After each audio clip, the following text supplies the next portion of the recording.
Hey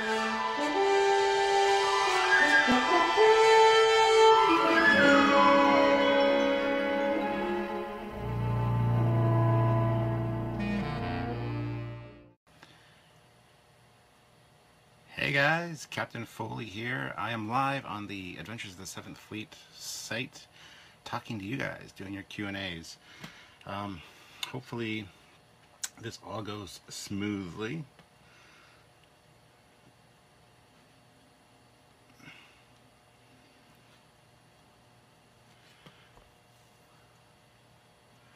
So I'll just make sure that everything's good here on my end.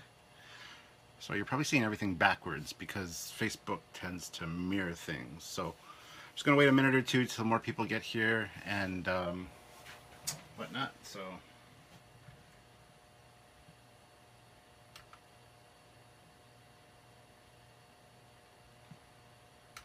I was going to get my L cars set up here for you guys.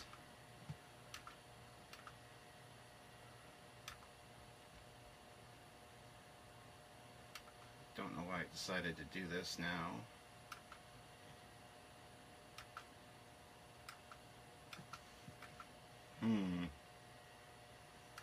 That's problematic. Anyways, greetings, Josh. How you doing today, sir?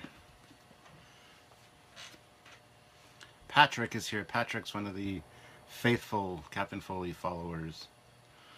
I've got my computer going as well, so I can see the comments on there, so I don't have to worry about messing with my phone set up too much, because I always have to scroll through, back up, and read the comments. Josh, if I miss anything, if I miss a question that you want to have answered that scrolled by and I completely missed it, please do me a favor and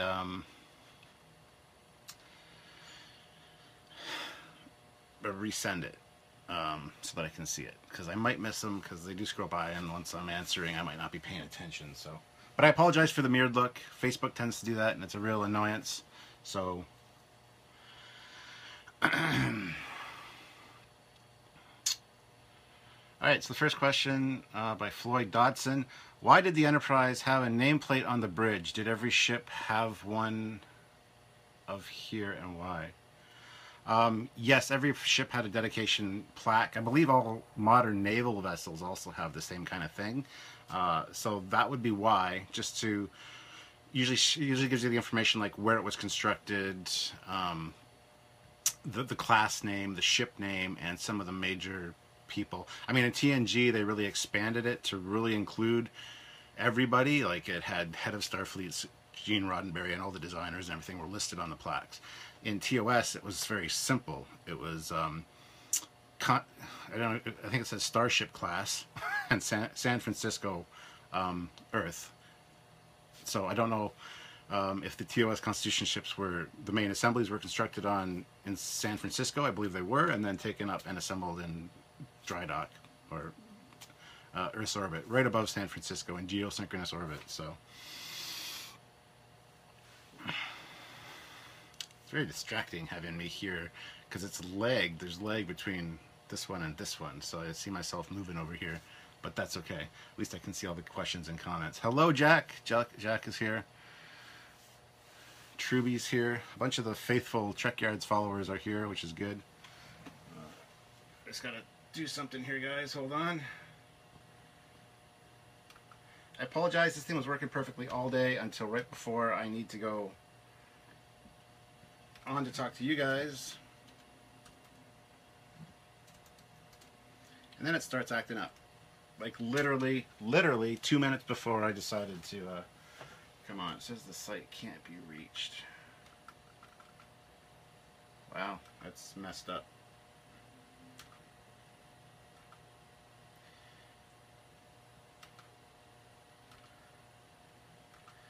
It's saying YouTube can't be reached because I usually have my L-Cars animations and stuff playing on this screen, which would have been nice for this, but what starship, Patrick Stevens asked, what starship do you believe is the most deserving of a pizza cutter moniker? Saladin, Freedom, Hermes, etc. Probably the Saladin class. Riker refers to that style of ship as the Lollipop. One engine nacelle. So Alright, so there's a few people here. Hi everybody. I am doing good, Truby. Thank you for asking. Would be doing better if my computer was working the way it's supposed to. But, yeah, that's a thing. Live technical problems, I guess. All day, literally all day, it's been working fine. 2 minutes before I start this damn thing, it decided to take off on me, so. Josh Larson, question, what is your opinion on the rumor William Shatner is the most difficult actor to work with? I agree with it. I mean, I've heard stories and things about Shatner that I'm not too fond of, but I mean, I can see why he'd be frustrated about things. It's a shame because I really like Kirk, and Kirk is my favorite character, so that's a shame. But yeah, I hear he is hard to work with, especially in his later years. When he was younger, he was a little more jovial and enjoyed Star Trek a little bit more than he does now. So, Rachel Jones from Katie Kitchell Clarkson. Why is there a difference between phaser settings and setting types between TOS and TNG phasers? For instance, like 87 or some crazy number of settings on the TOS version versus 3 on TNG.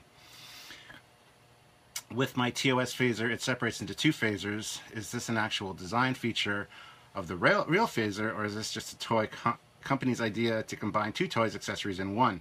If this was a real feature, why do you think the 2-part design might be more... Don't you think design would be more prone to malfunction? I want to tell you something right now.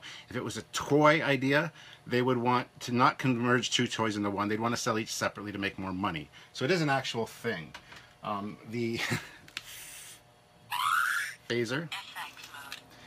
That's the phaser 1. It's a small handheld phaser, and it's got about 10 settings.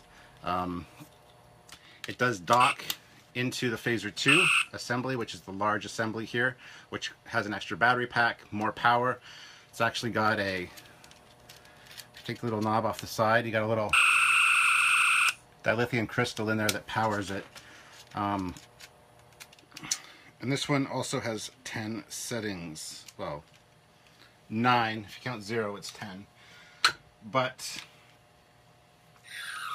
yes, it's a thing that happens. The phaser 1, phaser type 1 is the small handheld one, and it's used so that the personnel can look like they're not armed, you know, for diplomatic missions or things like that. Includes the settings like stun, disruption, heat, disintegrate, overload.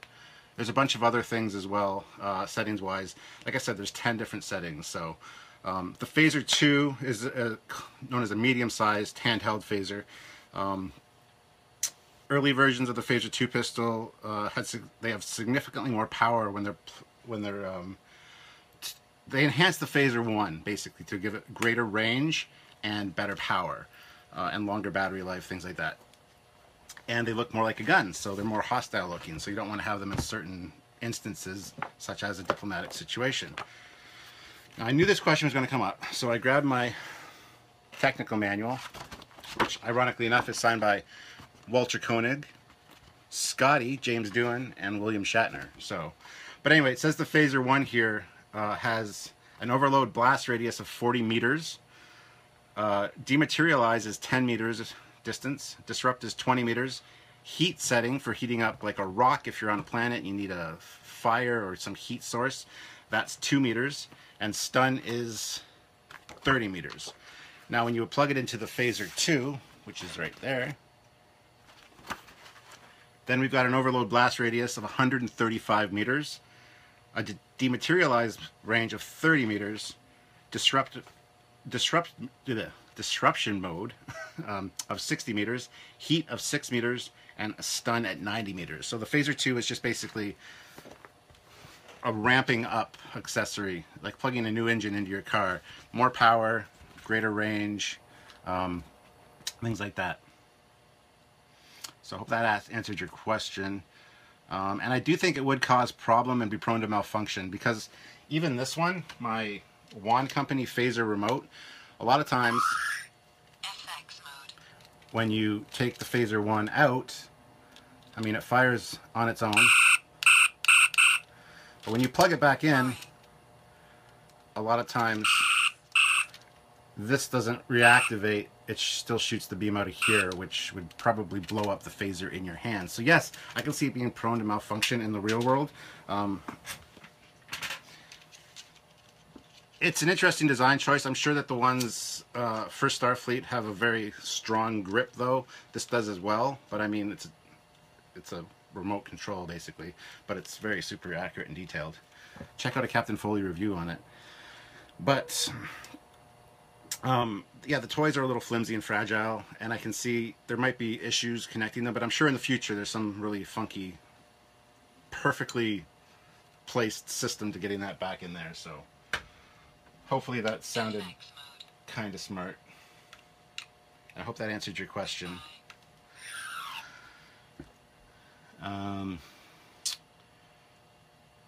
Love the Voyager LCARs. Well, yeah, it's just a picture. I don't have the LCARs running because, as I said when I started, the computer, literally 2 minutes before I started this live stream, screwed up on me. I wonder what the 29th century version of Discovery would look like. Well, Patrick, we don't even know what the current era is going to look like. I kind of do, because I've kind of seen the final renders of it.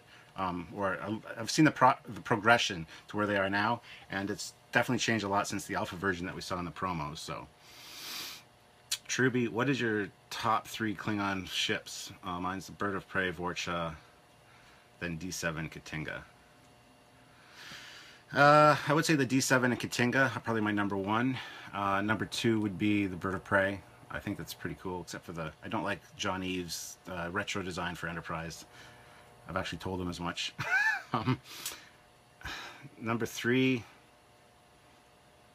I'd probably go with something like from Starfleet Battles, like the Klingon B-10, which has like 4 warp nacelles, something like that. I don't know. Chris, the Trek collector, is here. Chris Judge. Love the Wand Company phaser and communicator. Yeah, they're absolutely brilliant. They're a fantastically designed, awesome equipment. Have you ever heard of a phaser grenade? It combines 2 or 3 phaser sets set to overload, then you throw it as a powerful grenade. Yes, they actually, in TOS, they actually do have photonic grenades as well. So that's a thing. Keith, is that different from the photon grenade? There you go, he just mentioned it. I believe it is, yes. It's more of a makeshift, kind of off-the-cuff weapon.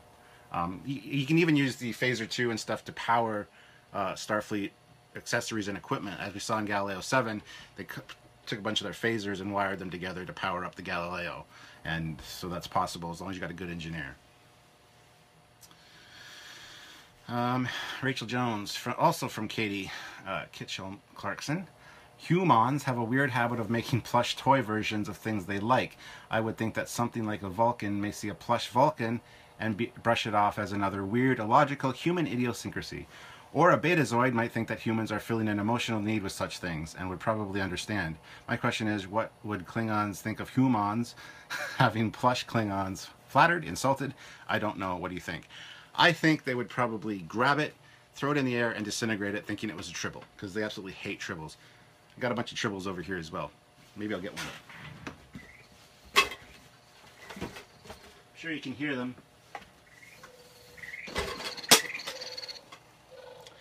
Here's 2 of my tribbles. Got about 7 of them. That's the one that doesn't like Klingons. And this is the nice one. This one can be set to be bitchy too, but...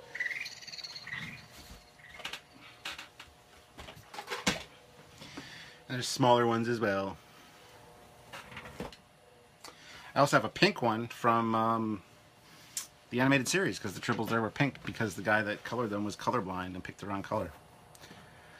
So yeah, I think the Klingons would be very confused and probably insulted, you know, making something a little fluffy and plushy like a tribble that they absolutely hate. So, Jay Baker, can you tell me something about the Enterprise B that's not common knowledge? In canon, or like in universe, or in real life? I can tell you that when they went to get the dry dock out of storage from the motion picture for Generations, which the Enterprise B was in, so it's kind of related, they got the crate out of storage and opened it up, and the thing was just shattered into pieces. so they had to reconstruct it. John Eves told us that story. Something that's not common knowledge about the Enterprise B. Not really. I like it better than the Excelsior, if that is something. Josh Larson, great answer. Which one, Josh? Katie, I'm glad you like the answer. That's good. Aaron, what Starship Designer program do you recommend? I don't know of any Starship Design programs. There used to be a game called Starship Designer, which was absolutely atrociously awful. I mean, you got to build some interesting little ships, but the game itself was crap. The graphics were awful. The missions were stupid. It was just awful. I have it, but... adorbs. Yes. So they'd treat a plush Klingon like River Song treats 11's Fez. Yes, pretty much. Pretty much. Speaking of Fezes, I should wear my captain's hat, even though it looks awful on me. This is given to me by a good friend of mine, Noel Villard. He made this, and he was wearing it in Vegas when I first met him at the Vegas 2013 Star Trek convention. It's actually where me and my wife got married. Not at the convention and not a Star Trek wedding, anything silly like that. We got married in a helicopter above the strip at night, but that's another story. But anyway, I met Noel. He was wearing this, and he had a nice bomber jacket done up in Federation style. And then 2 or 3 years ago, he came and visited, and he knew how much I liked the hat, so he'd made a new one for himself, so he gave me his old one. So there's a Captain Foley Starfleet hat there, see? So... I hardly wear this because it's kind of uncomfortable on the forehead, but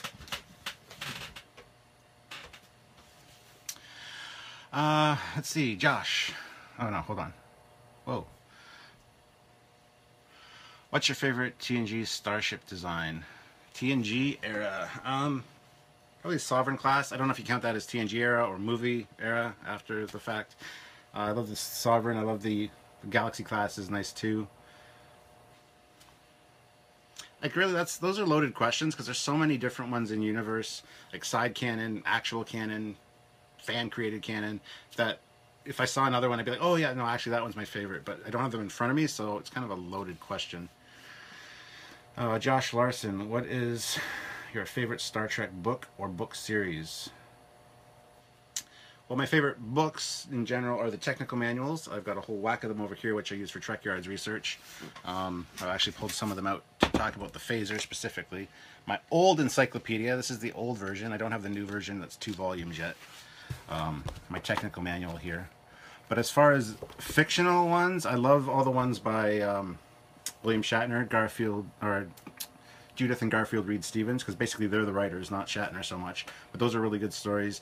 Also the Vanguard series that talks about the Vanguard space station. Amazing set of books. I haven't even read them all yet. I don't have a lot of time to read. I've got a huge collection of Star Trek novels over there, which I've showed off in some of my videos. And I just don't have time to read them. I figure I'll get to them eventually when my life slows down a little bit and I'm retired. Maybe. I don't know. I can't ever see that happening. Who knows? But I try to read when I can, and it's usually Star Trek novels, so... Are you going to do anything at Wonderfest with Rick Sternbach? Yes, plan on kind of doing like a live captain's log with Rick, perhaps. My friend Michael Freitas is also coming down for that with me, and he's bringing his new Gojira class ship, which is a huge Federation ship. That's amazing. It's in development right now. It's a scratch-built thing. He did the Terror Bird, which we've done a Star Trek or a Trekyards Originals episode on, which is a Romulan ship, and he's a great, fantastic, brilliant designer. And so we'll do something perhaps maybe with him and Rick, and then Rick and him separately as well. But yeah, since Rick is there again, I'm going to want to talk to him. So you do count the Sovereign as TNG? Okay, good. Meant canon. Ugh. Again, probably TNG. Richie Jones by Tinman Jace. Now that you have examined ships from Trek and other sci-fi genres, are you going to choose a ship of your own? If you were to choose a ship of your own from any genre, which would it be and why? Ugh. Again, that's a trick-loaded question. There's so many beautiful ships out there. One that I recently just discovered was the White Star from Babylon 5. I love that design. It's fantastic. So that would probably be one of the ones that would have to be up there on the list. There's so many. But yeah. Jack Elminger again. Stuart probably opens, whoa, the tech manuals and looks at them like a penthouse. Yeah, sometimes I do. You got a problem with that? I like the centerfolds, the schematics. Speaking of which, there's a schematic in here that's pretty sexy. Let me just see if I can find it. I remember drooling over this as a kid. See, there she is with her clothes on. Communicator. And there she is with her clothes off, baby. There's the centerfold. Look at that schematic. Look at these circuits. Oh, it's a sexy piece of tech right there, man. That just showed I was weird. Chris Flores, have you ever seen Mr. Plinkett's Star Trek reviews? Mr. Plinkett is fucking amazing. Yes. Oh, pardon the language. Sorry. I sometimes swear in my live videos, and I apologize. Yes, Mr. Plinkett's amazing. I love his stuff. So he's funny, he's amazing, but I really apologize for the swearing, guys. 7th Fleet, don't hate me. Don't come after me. Christopher Flores, P.S. Loved White Stars. They're going to know it's him. That's the idea. Rachel Jones, by Chris Newell. How'd you get started in Trekyards? Where'd you get the idea, etc.? And what do you think about the 7th Fleet? Are you enjoying yourself? 7th Fleet is fantastic. You guys have been great. You treat me amazingly, which I love. And yes, you got some really great people, some really funny live streams. You know what I'm talking about. And yeah, I think it's a great thing. More people need to join. I will definitely support you guys on Trekyards and whatnot. So, how did I get started in Trekyards? Well, I had started my YouTube channel because I build models and things. I mean, I could show you the setup over here. I build models and such, and I wanted to kind of share my model making knowledge with people, so I started a YouTube channel and you know, built models, showed techniques, things like that. Then I started moving into movie reviews. I'd do movie reviews for Star Trek movies and things like that. And Samuel actually was watching my Star Trek 2 review when he was doing some editing, because he had just gone to university for it. And he messaged me. He made me a little video for my channel. It said Captain Foley, and it had a TOS shuttle flying through the name, and then a Constitution class flyby and going to work. And he sent me that because I had said it was my birthday in one of my videos. And so he was watching my Star Trek 2 video, learned a few things that he didn't know, and he thought he had known quite a bit. So he sent me that. We started talking, and eventually we both found out we have a huge love for all things ship-wise and tech-related in Star Trek. So his idea was, why don't we create a show? And I'm like, that sounds very hard and definitely something that would take a lot of work. And 2.5, almost 3 years later now, and we're still going strong. And we've only scratched the surface of the ships we can cover. A lot of people think we're running out of material. Trust me, we are not at all. So that's basically the quick story of Trekyards.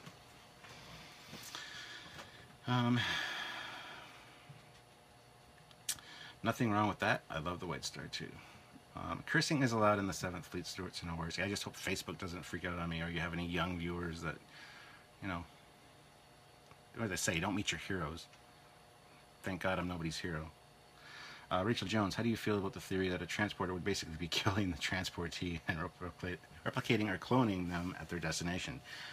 You obviously have not watched our Treknology episode on the transporters, because I talk about that in that. It's a moral dilemma, and for me it actually is a concern. Because yeah, you are basically being disassembled, and then the first beam is basically you're dead. Everyone else after that, it brings up the whole question, what if you had a soul, does your soul go with you? It opens up a whole can of worms that I think it would be problematic at best when that technology comes about, and I think a lot of people would be resistant to it for a very, very, very long time. But it's a question you can't really answer.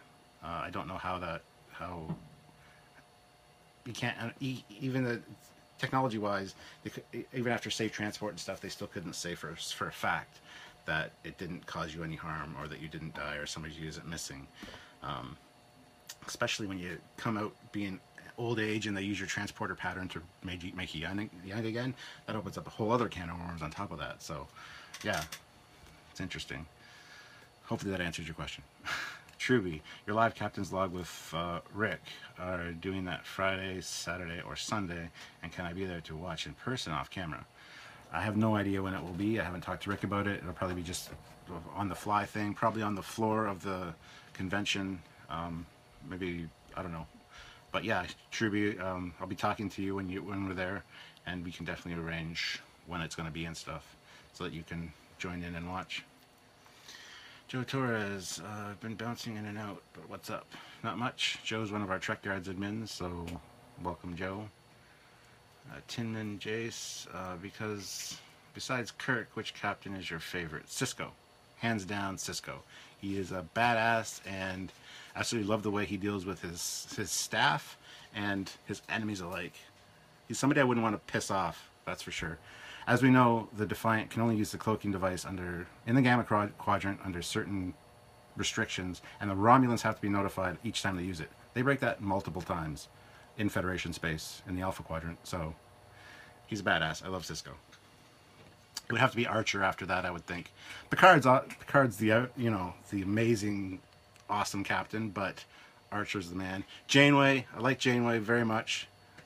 She takes care of her crew. She loves her crew like a family. And she's just, her voice really bothers me. She sounds like a munchkin. So that answers this. I just ranked the captains there. There you go. And of course, Captain Foley is obviously the best. So that's a fact. All right. Sorry, my wife's just back in the background making faces at me. Chris is here, the Trek Collector. Should the Wand Company do a TOS tricorder, and would you buy it? I've been saying this since the day they released the phaser, that yes, they need a tricorder, and yes, I would buy it. And it should be a portable hard drive of some sort. I think that would be fantastic use of a tricorder body, and have a little screen so you can actually watch little videos, video files on it. I think that'd be amazing. The discs could be USB sticks even that slide in, and when they, you know, when they're in there, they look like discs. So I think that would be excellent. And yes, the Wand Company needs to do it 100%. They should have a built-in screensaver too, so that you can just have a tricorder thing running and different screens that pop up. I agree with Cisco as far as a war captain. Yeah, screw Kirk. How many ships of the Foley class do you think were made? Probably maximum 5. It was kind of an experimental prototype. I don't even know if they all got finished. I haven't really finished the story on those, but they're a damn cool ship, right? I'm just saying. Agreed. Thank you. Wow, that's a great idea for a tricorder. I know, right? One company needs to talk to me. Josh Larson, I greatly enjoy Enterprise series. Now that you've seen most of the series, what do you think about the series? Why do you think the series didn't do well on TV? I can tell you why the series didn't do well on TV, because of people like me. I started watching the show, and then they started screwing with my established canon, as in like mentioned in TOS or the movies or whatever, even TNG stuff. And so once they got into the Temporal Cold War and all that shenanigans, I thought they'd kind of fix the whole, why things don't make sense canon-wise, but they never really finished that. They didn't do it justice, in my opinion. Then they went on to the war with the Xindi, which was just stupid. You've got all the established races like the Gorn, the Tholians, the Kzinti, the Lyrans, the Hydrants, the Interstellar Concordium. Whole bunch of different races from Starfleet Battles, facet, and side canon that they could have used and should have incorporated. But no, they went and made a whole new species. I think it was just ridiculous, and that's where I dropped out, was season 3. I didn't watch it. And it's people like me that weren't watching the show that made it go off the air, unfortunately. Since then, I have rewatched it. I do have a new appreciation for it, and I feel bad about not liking it initially, but it's just the way it is. So, okay, I'll see you in a bit. I'll be done with these people soon. Say hi to Sylvia, everyone. Come here and say hi. Ha ha ha, you got suckered in. This is my wife, Sylvia, and she's a bigger Trekkie than I am as far as TNG goes, Voyager, Deep Space Nine. She can name an episode like within 5 seconds of it. I got you into Deep Space Nine. Well, no, I always hated Deep Space Nine. I'd seen them, but she made me watch the whole thing, and now Deep Space Nine is my favorite series. But anyway, bye, Sylvia. Nice. Love you. Bye. Love you too. Okay. All right. Truby, Rick's Voyager with fins would have been a great, especially with the sensor pod. Would have been great, especially if you could separate and act like a secondary ship. I agree. I think the fin version of that ship, the early designs of Voyager, are superior to the final Voyager. Although I do like the Intrepid class; it's a nice little ship. But I think the original one is more to my liking. Don't worry about the typos, Josh. How would you have redone Enterprise? I would have followed established canon. That's what I would have done. They probably would have been in a Daedalus class ship. The NX wouldn't have existed. The Romulans in that era did not have warp. They didn't have warp until after the alliance with the treaty with the Klingons initially, which was year 2267 is when the treaty was.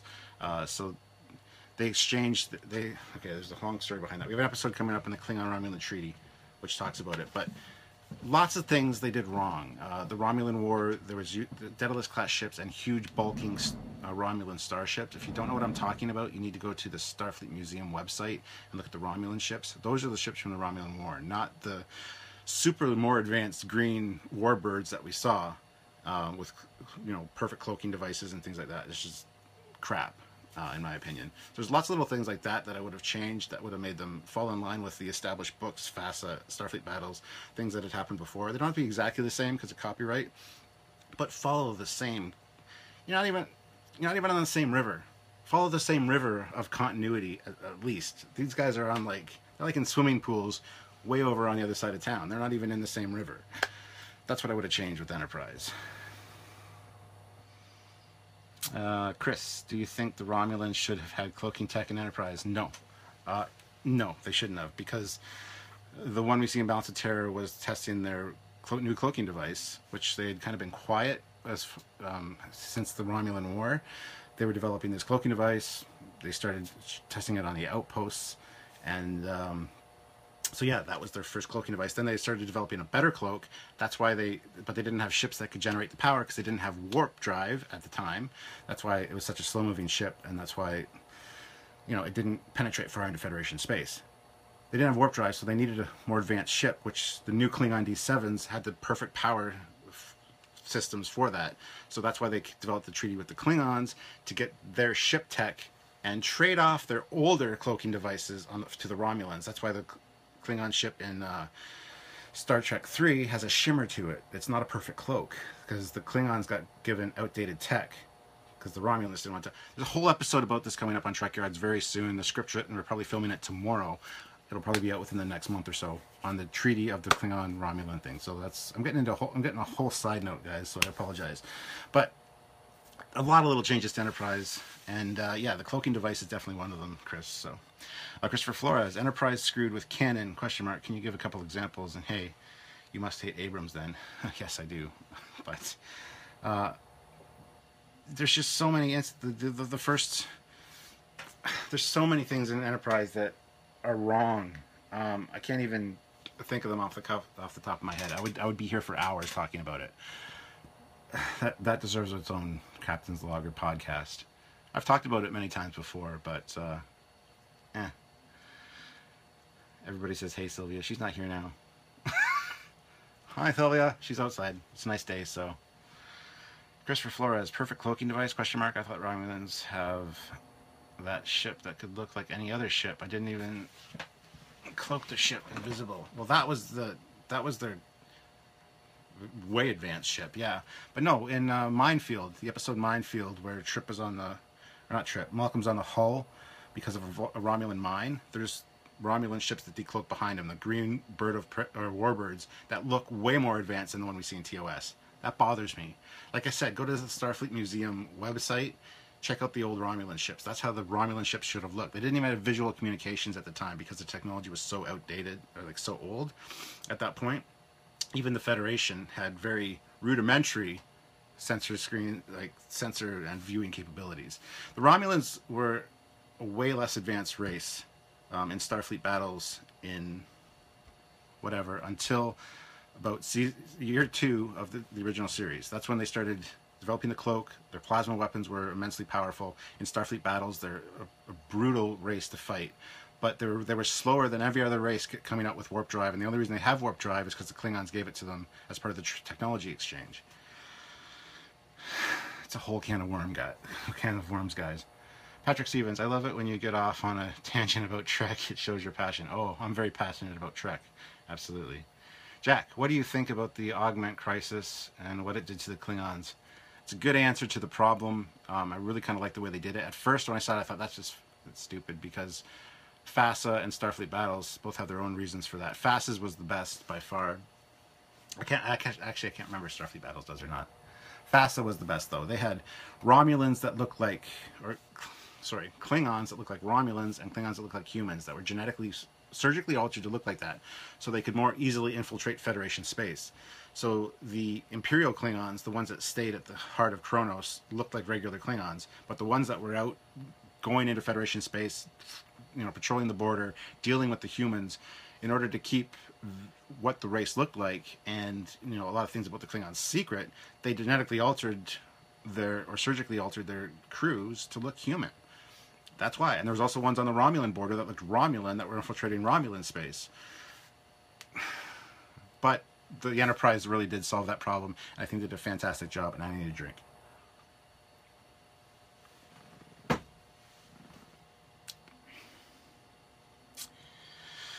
All right, Truby, do you know that one of the theories why the Romulans went away after the original series movies was because they had to fight off the Borg? It is an old one. No, that's stupid. The reason the Romulans had to take off after the war was because they were dealing with problems on their other fronts. They had a problem with the Gorn. In Starfleet battles, the Romulans had been gone for years before Balance of Terror, because they were dealing on another border war with the Gorn, who had plasma weapons, which is where the Romulans actually got it from. The Romulans stole their technology for plasma weaponry from the Gorn, got their warp drive from the Klingons, because the Romulans were they were offshoots of the Vulcans. They didn't have anything. They went from Vulcan to Romulus, and they didn't have the tech. They didn't develop the tech. They stole it from other courses. So the fact that they were dealing with the Borg is silly, because the Borg are in the Delta Quadrant. The Borg aren't even aware of the Alpha and Beta. Well, they are, but they're not here in that time period. Otherwise, by the movie era, we'd all be assimilated, because that's just ridiculous. Christopher Flores, Minefield. Right, forgot about that. Truby, I think that there is a picture of an old Romulan ship in your encyclopedia. I know where there is one in the chronology book. I have the chronology book too. I just don't want to spend the whole thing looking through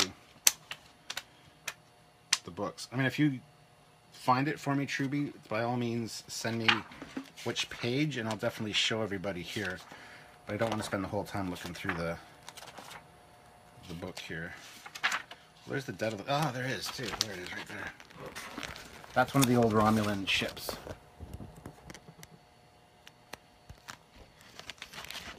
That's talking all about the Romulan War. Comes up with the treaty for the Romulan neutral zone. And then, of course, those were the ships that were fighting those ships. On the Federation side, those are the Daedalus class. So there you go. Thank you, Truby. I love the deep... Christopher Flores says, I love the Deep Space Nine troubles and tribulations. What did you think of it? I thought it was fantastic. I'm not even a big fan of the original series. Well, I'm a huge fan of the original series. I loved it. It's one of the only Deep Space Nine episodes I actually liked originally. Like I said, now Deep Space Nine is my favorite series, so I thought it was fantastically well done, and yeah, pretty much perfect. There's a few little things that should have changed, and when they remastered Trouble with Tribbles, they should have included like Cisco or somebody in a corridor, just as a little Easter egg kind of bonus. I think that would have been fantastic. Josh Larson, I said Larson, why is TAS called non-canon when it did appear on TV? That's a good question. It had all those same actors, same writers. Gene Roddenberry was involved. Had DC Fontana writing a lot of the episodes, a lot of the original writers writing episodes. I don't know. I always considered it canon. I think some of the reasons it wasn't canon was because of the ridiculous tech and unknown aliens that you saw in it. Like they had an early holodeck for in that one, in the episode The Practical Joker. There's an actual TOS holodeck. I think that's one of the reasons. I don't know. Since I think lately they've said that TAS is canon now, at least most of it. So, which species is your favorite and why? The Federation, humans. I don't know. I like the Andorians. I realized recently that I have a thing for Andorian women. I think they're super attractive. I have some on my crew on Star Trek Online. Yeah, I like the Romulans. I love their sneakiness. There should be more stories involving them. But I also really like the Gorn. If like I said, I play Starfleet Battles quite a lot, and the Gorn are a huge part of that. So,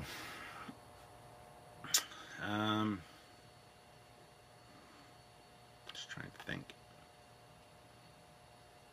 Yeah, I don't know what else to say. We're running out of questions here, guys. It's not good. Still got like 20 minutes or so.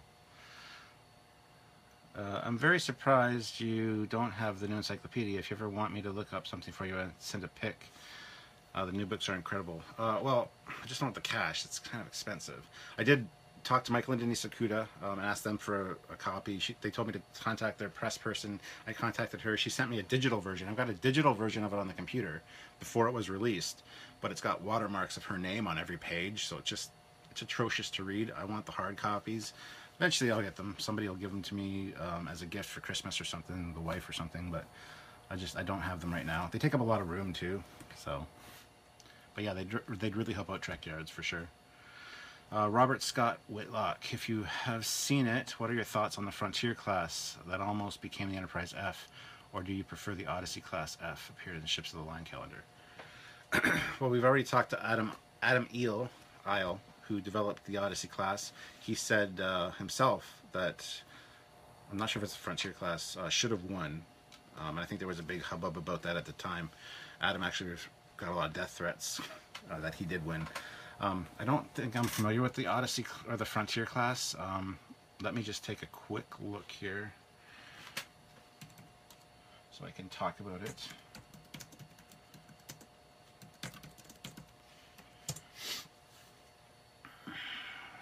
Oh, there's so many different designs. There it is, Enterprise F. That's a cool design. I would have probably preferred that. It's kind of a new take on the classic aesthetic. So yeah, I'm totally on board with that. That's a cool looking ship. We'll be talking about that on Trekyards at some point, I'm sure. Absolutely. Patrick Stevens. Captain Foley, you have given me reason to make my own headcanon, and therefore make headcanon for my other favorite sci-fi series. Thank you. No problem. That's what I like about Star Trek. The fact there's so much information out there. You can kind of pick and choose as to what your reality is, what your headcanon is.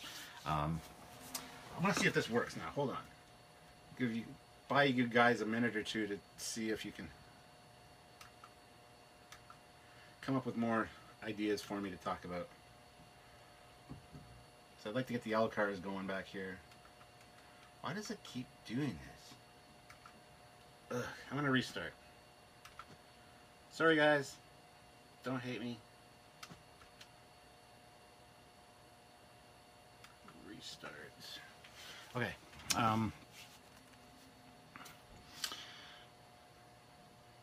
Truby, TAS is not considered canon because Gene didn't want it to be, except the one where Spock went back. Yeah, well that's what's been said for years, is that Yesteryear was the only other only TAS episode to be considered canon. However, in recent years, they have stated that they do consider TAS canon in most instances. Even the changes to the TOS bridge, I think, are something that were kind of a step towards the TO, or the Phase 2 look. 2 turbo lifts. There's one actually in the front of the bridge on the animated series, right beside the view screen. And then, of course, in the movies, they put 2 at the back. So it kind of makes sense. But yeah, for a long time, only Yesteryear was considered canon that involves Spock. And I think Gene was kind of an idiot at times. Don't get me wrong. I love Gene Roddenberry. He created an awesome thing. But it's when he got out of TNG that it got really good. He didn't have any control over Star Trek II. He didn't want Star Trek II to be made the way it was, because Starfleet's not a military organization. Once you remove, if you have something created in your mind that's all you, only you, and here's a perfect example of this: George Lucas, the prequels. Those were written by him, directed by him. They're all his vision. The original ones were written by him. The scripts were altered by other writers. They were each directed by a different person. Star Wars was the only one directed by him out of the original trilogy. When somebody has their own head and their own creation, it's limiting, and I think that was the problem with Gene. Even the first couple seasons of TNG, you really see a lack of oomph and chutzpah. I'm sure it's not his complete vision, what other people came up with later, but season 3 is when it hit its stride, once Gene got the back seat, and Star Trek 2, same thing. So we don't consider what Gene says to be necessarily the truth. Like the pairs rule for warp engines pisses me off to no end. I love the 3 nacelle designs. I love the single nacelle designs. Gene had no problem with there being 3 and single nacelle designs when Franz Joseph did them initially. He actually worked with Gene Roddenberry on that. Then once the movie came around, Gene says, oh, there's a pairs rule. They have to work in pairs. Everything that Franz Joseph did is don't even consider it. So now people like Andrew Probert, the pairs rule is rule 1. It's God rule. You can't get around it. There are no 3 nacelle designs. We got an episode talking about starship design rules with Andrew Probert where we talk about that. We come up with ways that there could be 3 nacelle designs and single nacelle designs. So I apologize for the lack of awesomeness going on back here. As anyone that watches Trekyards know, or Captain's Logs, there's always really cool L cars in the backgrounds. But I'm going to get this thing up and running again for you guys. I don't know why it quit right before K2SO. So, anyway, we're getting off track here. Now there's a bunch of questions. That's good. Okay. You're a captain, but we haven't seen your ship, so why aren't you an admiral yet? Well, my ship is the USS Executioner. I know it's not a Starfleet name, but it is, because I said so. And it's in Star Trek Online. It's a TOS Constitution class ship. It's a surgical strike cruiser designed for specific missions. But anyway, that's my ship. So why aren't you an admiral yet? I am an admiral in the Mirror Universe. In the Mirror Universe, I have a eye patch with the Mirror Universe symbol on it. And of course, my dagger. So I'm an admiral in the Mirror Universe. I don't want to be an admiral in the Prime Universe. I want to be a captain out there on the frontier. You know, don't let them take you off the bridge of that ship, because while you're there, you can make a difference. So I've refused the admiralty once, I guess, is what you could say. Sure, why not?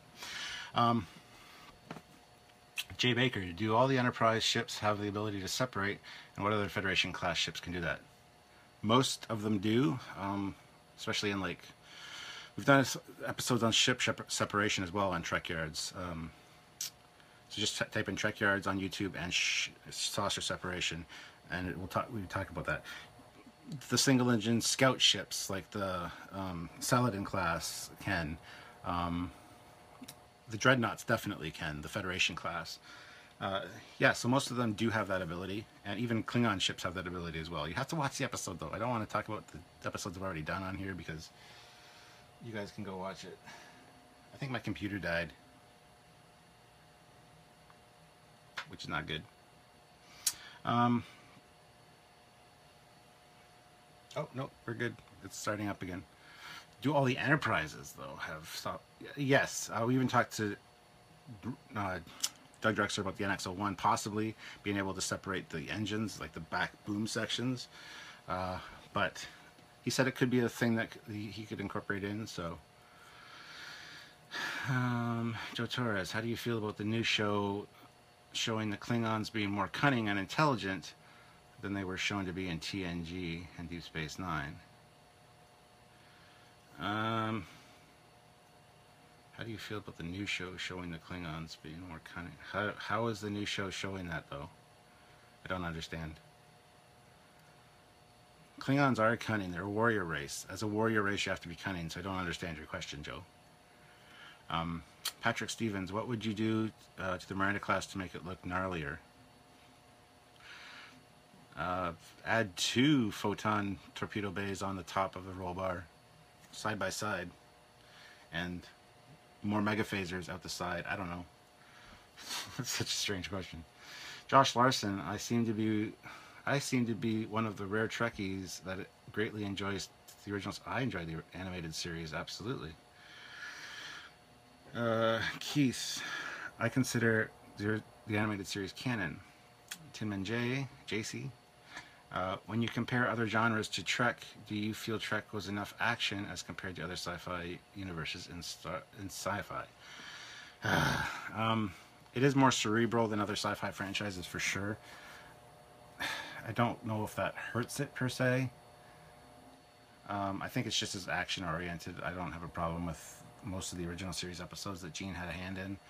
I think things were dealt with pretty alright, but I think later in life Gene kind of lost his vision somehow. He was too narrow-minded about we're a utopian future, and we're perfect, and we don't need to fight, and we do need to fight because there's always somebody out there that has a bigger stick than you. So you need to be ready to defend yourself, and that's exactly what brings drama to something that is going to be watched and be televised, and stories told are about drama and things like that. So yeah. Jack, if you had one thing to change about Star Trek or Trekyards, what would it be? The pairs rule would go away. I mean, that's pretty much gone away. I wouldn't change anything about Star Trek. It's perfect, except for the fans who always bicker and complain and fight with each other and can't get along. Yeah, I'm not a huge fan of J.J. Abrams' Star Trek. I'm not a big fan of the New Enterprise. I'm not going to call somebody names or be bully. I'll be bully because they like it. They like it. I like the original Discovery we saw, the alpha version that we saw in the promo. Not a lot of people like it. You don't have to call me names because I like it. Everybody has different tastes. So that's what I would change for sure.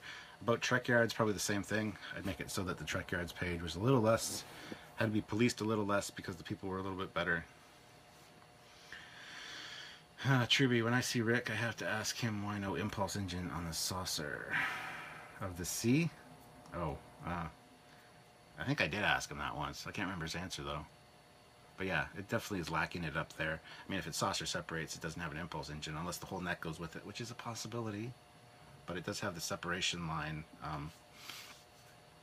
Yeah, that's always bugged me too. There's that empty space on the back of the saucer of the Ambassador class. So, Christopher Flores, I wish we could have seen more of what happened after Voyager got home. Yeah, me too. I'd like to see a movie that involves the Voyager crew and going to Deep Space Nine and Sisko coming back, because the whole him becoming one with the Prophets was just stupid. Christopher Flores, I think eventually we'll see a movie combining many of the series that takes place in the future. I'm really hoping so. Now that I'm out of questions. Oh. Scott Whitlock asked a question that you missed. Which question is it? Can you retype it? Or I'll go back and look. I can't see it.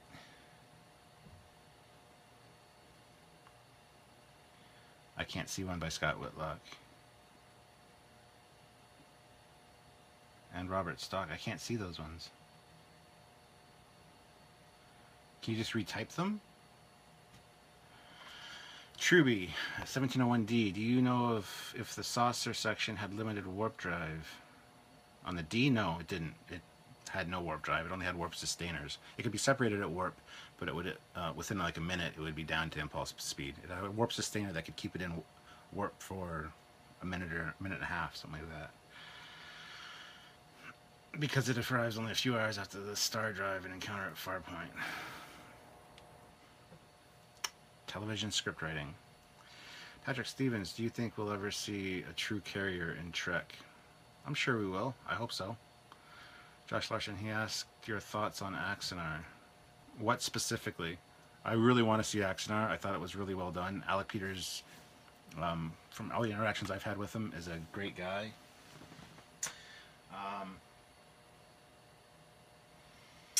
So yeah, I don't have an issue with Alec Peters at all.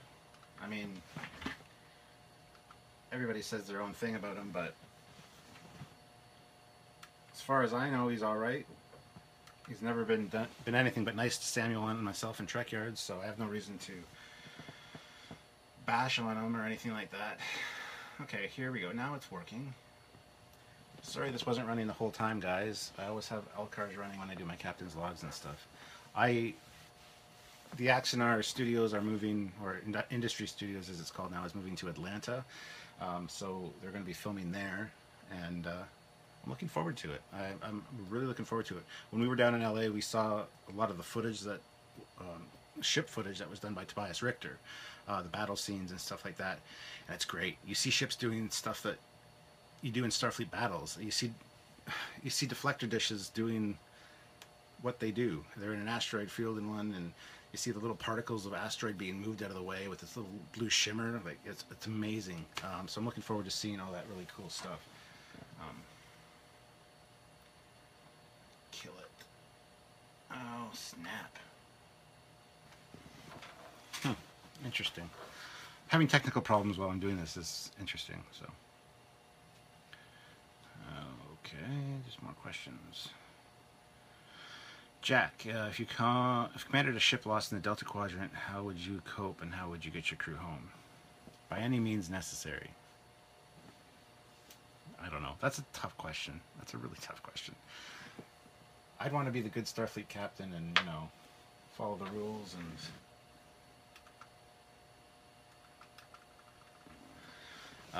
all that jazz, but I don't know if I'd have the patience of Janeway. Christopher Flores, have you seen any other battle bridges besides on the D? No. I mean, I might have. Why is angry faces across my screen? Who's angry? Why are you angry? You angry at this? Yeah, I am too.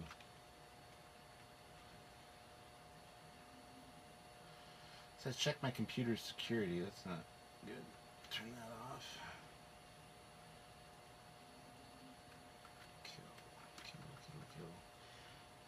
Sorry guys. Even captains have issues with technology. Rob Ingram, first off, congratulations, sci-fi TV show. I have a few questions, one being, would you like to make your own series? If so, what time period?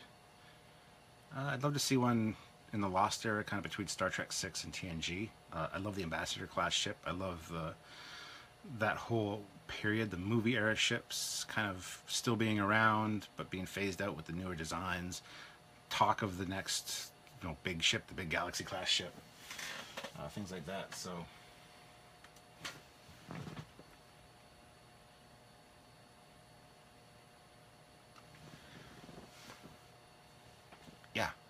Yeah, the Lost Era, or after Voyager sometime.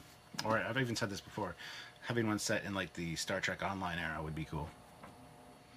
Patrick Stevens, I love the ships of Axonar.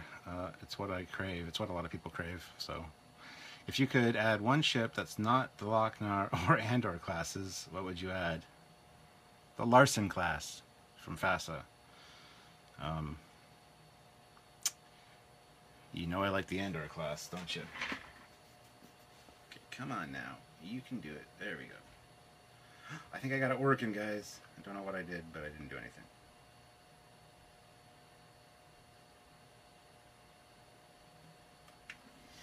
Yeah, I'd probably add the Larson class, which I'll show you what it is. For those that might not know, it's a FASA design, single-engine ship.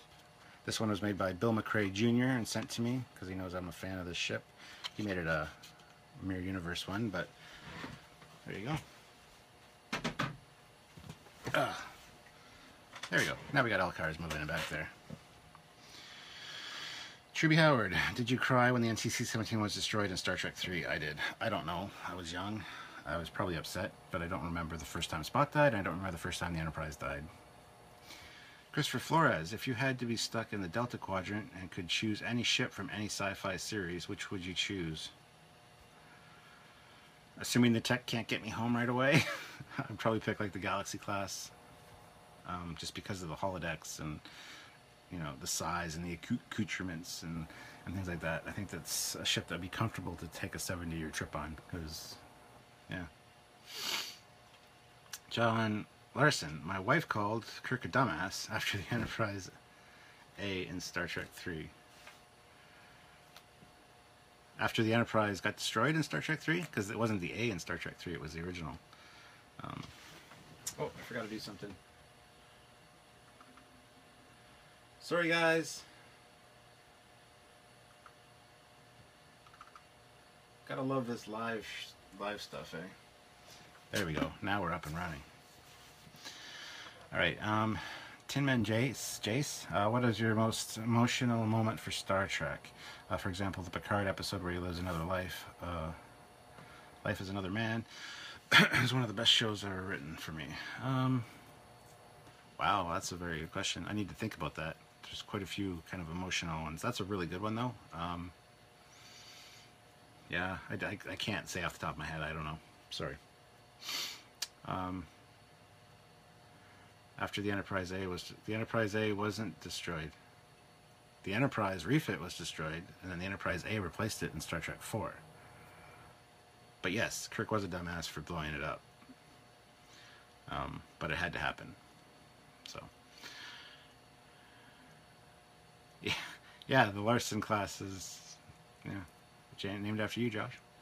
Robert Scott Whitlock, what are your thoughts on the older classes, example the Oberth, Miranda, and Excelsior in the later eras like TNG and Deep Space Nine, especially in the Dominion War? Cannon fodder or just badass? A little bit of both.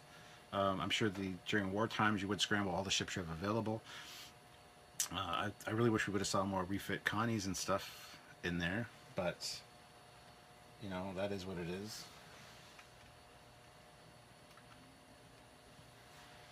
So I would have liked to see more movie era ships, actually. I know a lot of people say, well, they wouldn't be around 80 years later, but they might. I mean, the technology of the future is, what you make the ships comprised of will last. It's not going to rust. It's going to, and plus you refit them, you upgrade them with new systems and stuff. So I don't see why an 80-year-old ship wouldn't necessarily work.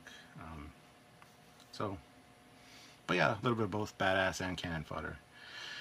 Rob Ingram, where do you see Trekyards in the future? Probably on YouTube. You can see it on your computer, you can see it on your TV, but you gotta go to YouTube. I don't know. I would like to get more special guests and just be more recognized as far as a authority on Trek. I don't know. Be invited to more conventions would be nice. Christopher Flores, one thing I've always wondered is how the control panels and consoles work on Trek. For example, when Picard pulls up an obscure song in Insurrection by pressing 2 buttons, they tell the kid in TNG that an authorization code has to be entered. Remember, he thought he blew up his own ship. The kid can't remember the episode. The kid can't remember the episode name. I don't want to leave this to check. Well, I would think it would be a combination of DNA, fingerprint, but just biometrics in general. I mean, from a touch from a TNG control panel, who's to say that it doesn't know your heart rate, your brainwave activity, everything, so it can identify you as you. As for an authorization code, maybe it's a telepathic link thing. You gotta use 2 buttons, and I don't know. It's a good question. I mean, in Star Trek 2, we get the retina scan. Identify for retina scan. Kirk, Admiral James T. And it scans which is kind of outdated technology now, but there'd be ways. Plus the sensors and scanners of the ship know where they are at any given moment. So the computer knows that so-and-so's comm badge is there, and the biometrics, him touching the panel, line up with where his comm badge is in the ship. I don't know. That would make sense to me. Josh Larson, a question I've been asked by many 7th Fleet members. Do you read or like any of the stories written in our group? I like them. I've read a few of them. I just don't have a lot of time to read them, unfortunately. I'm very busy, and a lot of times I'll see them, but I just don't have time to read them. I should read them more. Don't hate me. But yes, I do like what I see. You guys are awesome. Robert Scott Whitlock. One of my favorite ships is the Abby class, a definite badass. I would have loved to see the ship like that in Dominion War. I know she's an older era, but I think it would have definitely handed out some serious punishment. Do you agree? Yeah, I'd say so. That's a pretty kick-ass ship if it's the one I'm thinking of. Let me take a look.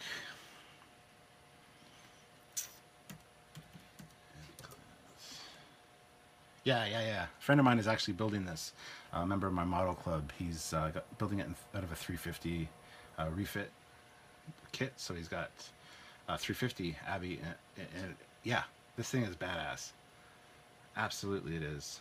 6 Type 8 phaser beams. 8 torpedo launchers. Yep, graviton shielding system. Yeah, this thing's a cool ship. Not the best looking ship in the world, but what are you gonna do, right? Keith Gregorich. I declare this Q&A Facebook Live on the 7th page, fleet page a success. As do I. It's been really fun, guys. I love the Abby class. Rob Ingram, would you take a offer to have your own TV show? Possibly. We would need a certain amount of control, though. That's one of the reasons we don't have extra editors and stuff brought onto the show, because when I do a captain's log, I have pictures in mind that I want for sure displayed, which I have to download, put in the episode. I wouldn't trust somebody to get, here's my raw stuff, this is kind of what I'm looking for. Because occasionally, for some episodes, I'll find pictures and stuff that I want Samuel to include, if it's something talking about something Starfleet Battles related or something he doesn't know. So I'll give him a folder full of pictures, and when I watch the episode in the first edit to see if he got it where I was thinking of it when I was writing the script, a lot of times it's not quite right, so I'll just give him little notes to tweak, you know, put this picture here at this time index and stuff. So we'd have to have a certain level of control over the final product for sure. We wouldn't want to give up a lot of our controls. So Robert Scott Whitlock, there's a 350 of the Abby. Where do I find it? It's not officially. It's just a kit bash that he's working on.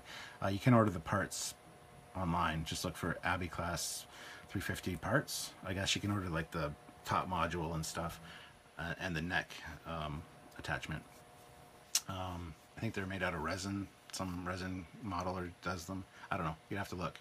A lot of the stuff my friends do because of the model club is actually scratch built or whatever, so they build their own stuff. So, Christopher Flores, do you have any copyright issues on Trekyards?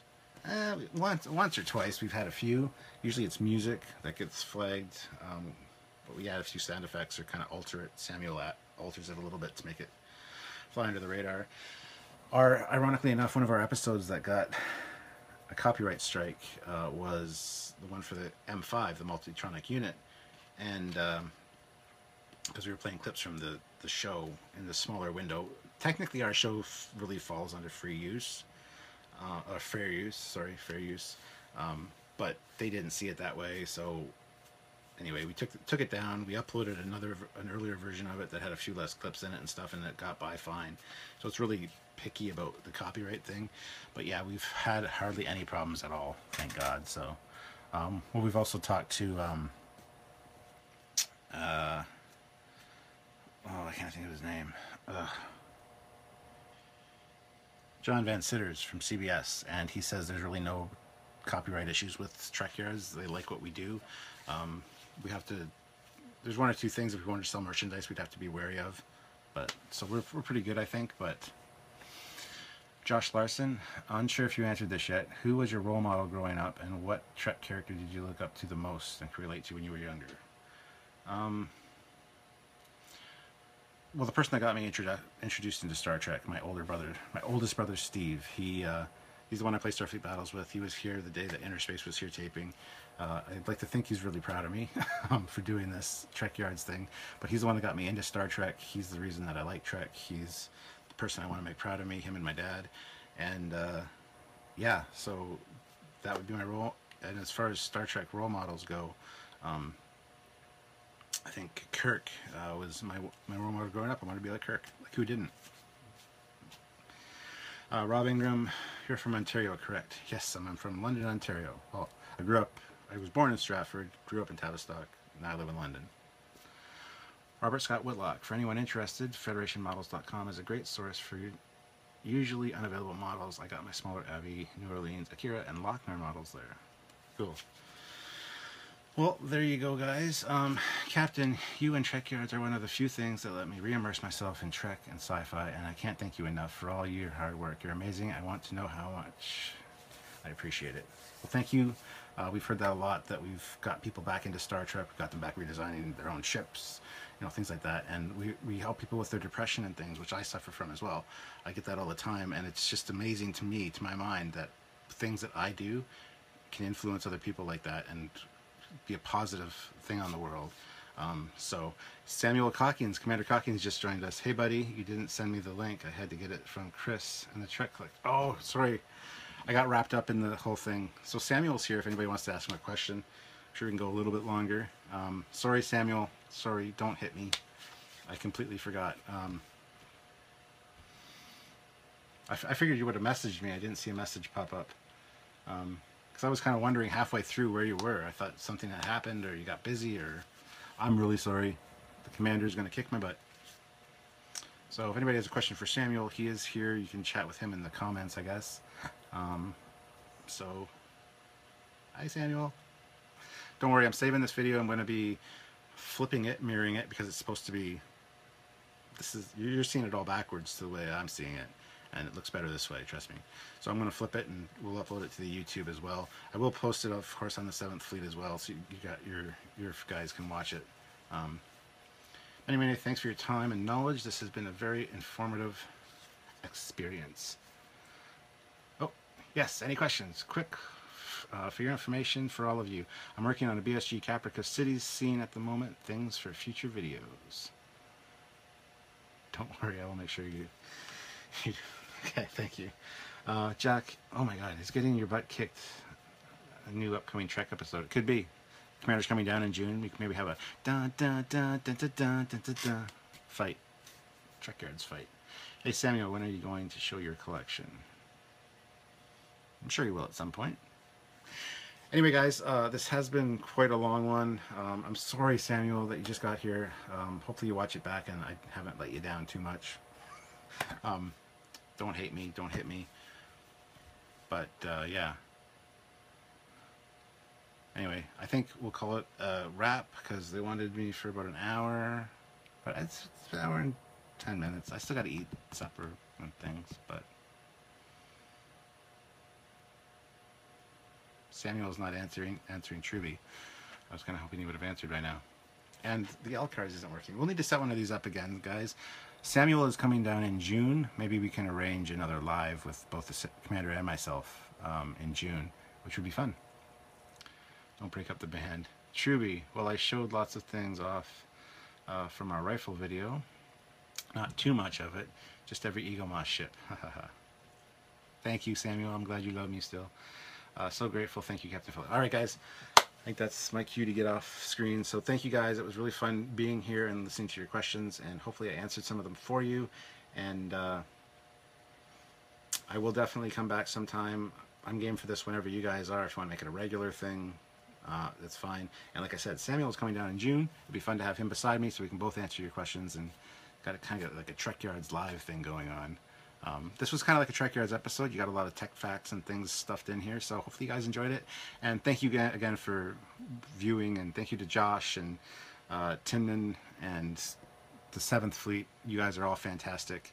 And you ladies that do your, I forget your names, so sorry, Katie, but you guys that do the live feeds, you got to notify me next time because I always miss them. I caught one, but you guys are awesome and funny, so yes, Samuel, of course you're fun.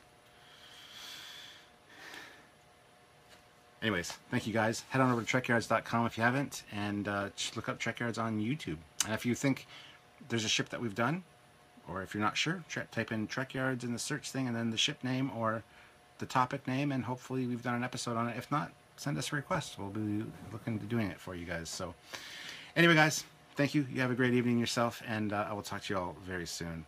Until next time, I'm Captain Foley. Bye-bye.